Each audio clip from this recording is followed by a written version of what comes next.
One Piece chapter 1004. Now, coming off of the hype of the previous chapter, this chapter was sort of a downgrade. But this chapter was definitely needed because it gave us a glimpse as to how the other Straw Hats are progressing in terms of their battle against the Flying Six. We also got interesting details as to how Otama got on the island, which was a question a lot of people had. And also at the end of the chapter, we got a reveal that seems to be very obvious, but at the same time not really, because Oda seems to be making it very dramatic for some reason. So there's definitely doubt that it could be someone else, and this arc seemingly has a lot of curveballs, but again, I'll talk more on that later in this video. Now, the chapter starts off with us getting more exposition as to how Otama made it on the island, and here it was revealed that she was able to make it to Onigashima by using Speed's ship. And of course, given that Speed was already tamed, it was a yes from the get-go. Interestingly, Otama also came up with a plan, and that was to mass produce the Kibidango from her Devil Fruit ability to potentially tame more beasts pirates as they head forward, again, which ultimately gives the alliance a bigger chance of winning. And this was a plot point that we saw coming miles away, right? Ever since Otama was introduced with an ability like that, it sort of foreshadowed her role in this arc, and we're seeing it play out here. Granted, it's an ability that only works on the gifters, as gifters are part human, part animal, which is very different to the case of actual Zoran Devil Fruit users, in which they become the animal itself. But regardless, this is going to change the tide of the battle to some degree, just because of the sheer amounts of gifters on Kaido's crew. If anything, because of Tama, the chances of winning has gone up greatly in terms of the minor battles that are taking place. And it's very interesting that we get this after the previous chapter, in which the CP0 put an emphasis on how important the little battles will affect the overall shape of the war, and Otama's role might come in handy into making things play out in favor for the alliance. We see that a lot of the gifters are getting tamed one by one through Speed, Gazelle, and Daifugo, and obviously Usopp's sniping skills. And the more that are being tamed, the more that it's going to spread, giving Otama a bigger control over the battlefield. I can sort of envision a scene where like Otama has like all the gifters in the back, and they're just waiting there for her to make a command, and you have this little kid in front of all of them, all 500 gifters, and her being the leader. I think that would make for like a really great panel if Oda does go through with it, and I think that will most likely happen in this arc once Otama converts all the gifters into her side, right? That would be great. But it was definitely cool to see Otama show up in Wano.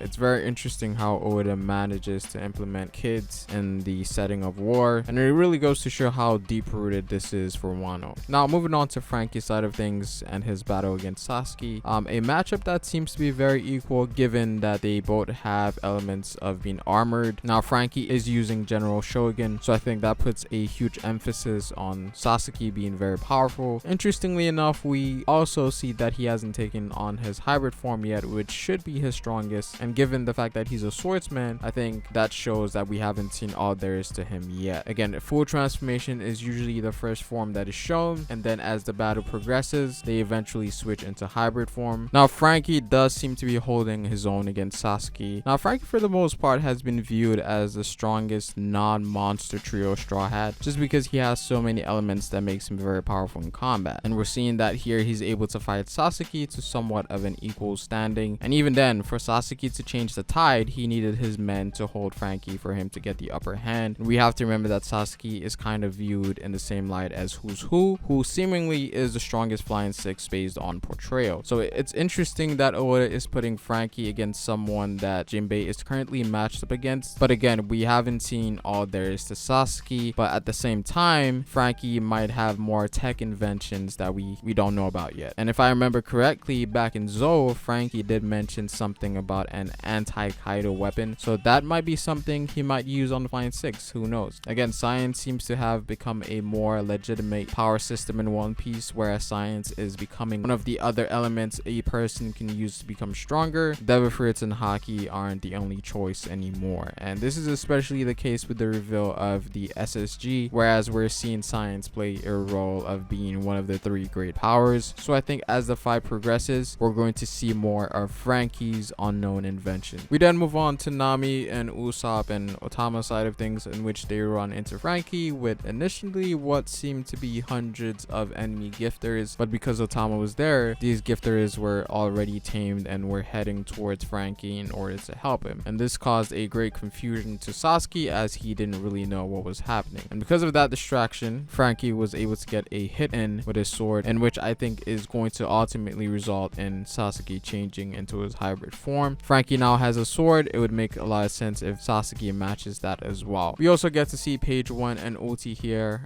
chasing after Nami and Usopp, obviously from the previous encounter. Now Nami uses a thunder lance to temporarily take her out. Now Nami does mention that she needs a stronger lightning to defeat Oti. Now the only way I could see this happening would be through the use of Zeus, so there could be a possibility of Nami obtaining Zeus again, or it could be a thing where Nami uses an offset of Big Mom's attack and then redirects it towards Oti, sort of similar to what happened during Whole Cake Island. But it seems like Nami will be the person to take out Oti and Usopp being the person to defeat page 1. It seems like that's what Oda seems to be showing here. Now we come to Sanji's side of things. Again, the usual Sanji trope is being played out here like it did once back in Enel's lobby, in which Sanji will never hit a lady, even though it could be detrimental to the alliance right now. Again, Oda seems to be putting Sanji in these positions. Again, not sure why, but I will say that I do want to see where this leads towards to. It wouldn't make too much sense for Oda to keep repeating the same thing with Sanji with the same conclusion as he did in Enel's lobby, and hopefully something different happens here.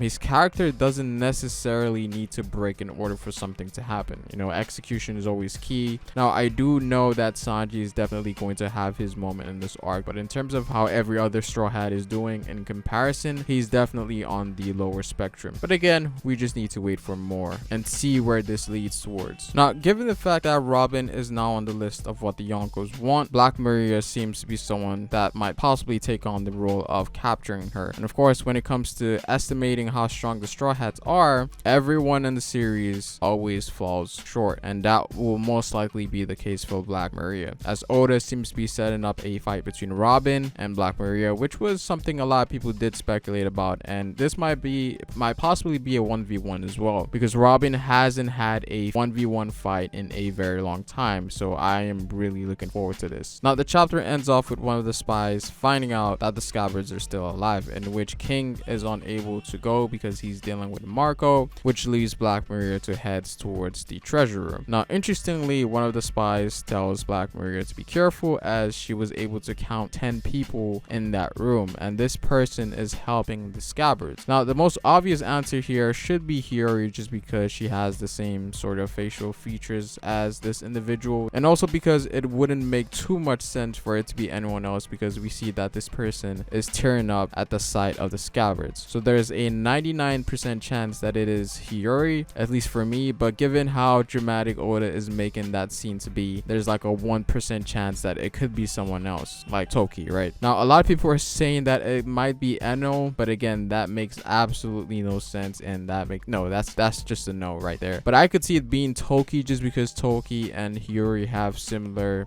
facial features. They pretty much look the same for the most part, and also because there was a bit of vagueness surrounding Toki's death, and that has been a theory for some time now, that Toki is alive. But again, very interesting stuff here. Oda is making it seem a lot dramatic than it needs to be, but that could be a fake out on Oda's part here, so it most likely is Hiyori. But again, Oda's curveballs are not to be messed with, so that could be someone else. But interesting to see how Oda is going to tie everything in with this person that we don't know who it is, right? But overall, this was a very enjoyable chapter. Definitely a breath of fresh air from the previous chapters, but I would be lying if I said that I didn't want to see Kaido's hybrid form this week, right? Again, I'm not sure when we're going back to the fight, but we might stay on this portion for a few more chapters before heading back. If not, we're probably going to head back to the worst generation versus Kaido in the next chapter, and if that's the case, that's going to be exciting. But that's pretty much it for this video, guys. Comment down below what you guys think. I would appreciate it if you dropped a like on this video. It definitely helps me push out more content, and subscribe for more One Piece content on this channel. It is Pharaoh, and I will see you folks later. Peace.